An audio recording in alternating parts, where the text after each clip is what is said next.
It's been the most wild weather in the last 48 hours. Again, we've had 43 millimeters of rain, which is well over an inch, probably almost 2 inches.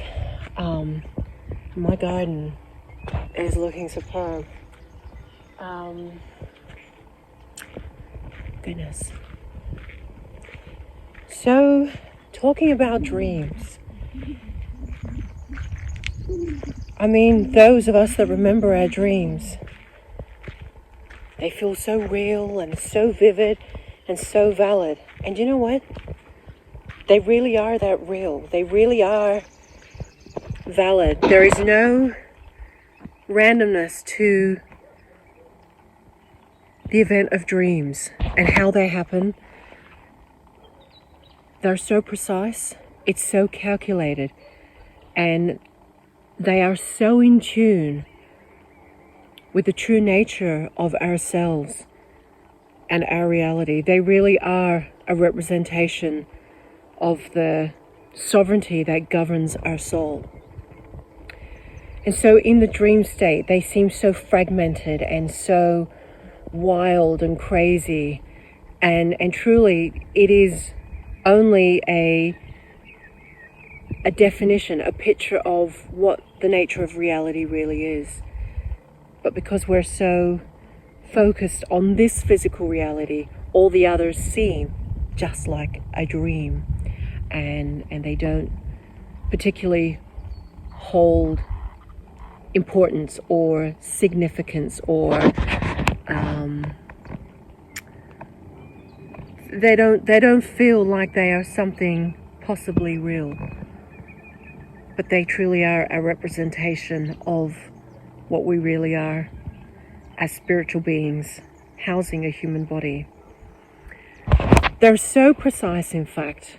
They're so calculated. They're so intricate and meticulous in their nature that it's the template of where we actually design our physical reality, where we manifest our physical reality.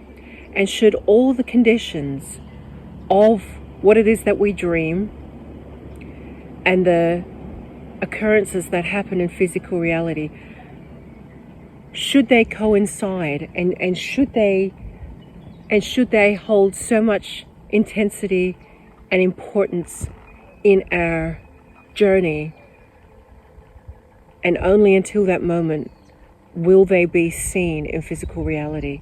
So should all the conditions be ripe, and should all those conditions be met, that is the moment that those dreams that we seem so fragmented and so full of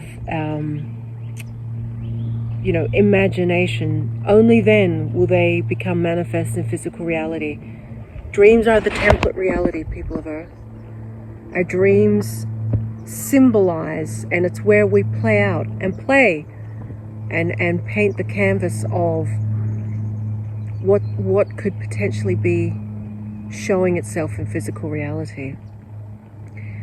So when someone says to you, "Oh, your dreams is just a figment of your imagination," well, it's a figment of the totality of what is in existence, because you cannot dream what doesn't already exist. You just can't. So imagination, as I've often said, is so poorly misunderstood. The imagination is so underestimated. It's not given credit for what it actually is. We are made to believe that our imagination is just something concocted up in our mind, when in actual fact it's the impetus of where our creation, where it springs from, where it comes from. So it's the spring. I've got this clairvoyant image of a spring just flowing out, and like a waterfall just coming out. It's where it all begins. It's the impetus of everything. So the imagination is misunderstood on a gigantic level, and so it's very much connected to the dream world, because it is where we design our realities. And should all the should all the significances, should all the critical elements of our dream time, all the connections we have with others in our dream time, should all they align in the dream time, is when it is decided that it will be revealed and physically manifested in your life.